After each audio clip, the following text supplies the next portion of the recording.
more common questions, understandably, is advice of how to get, how people can get their doctors and other providers to listen to them, who aren't familiar with EDS and hypermobility and related conditions, or aren't, or honestly don't believe that they have it, or don't think there's anything wrong with the patient. And that's a hard one. I see that every day when I speak with patients, and it's hard.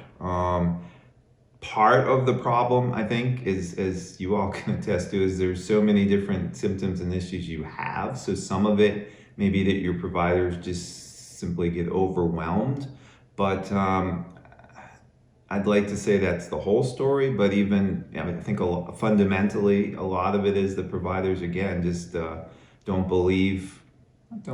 find it hard to believe that a person can have so many symptoms and have such seemingly normal tests and so forth. As we may get into, that's one of the problems with EDS and POTS and these other conditions, is that routine tests, echocardiograms, EKGs, sometimes even tilt tables, certainly x-rays and other tests of joints in EDS can be normal. And so it's hard.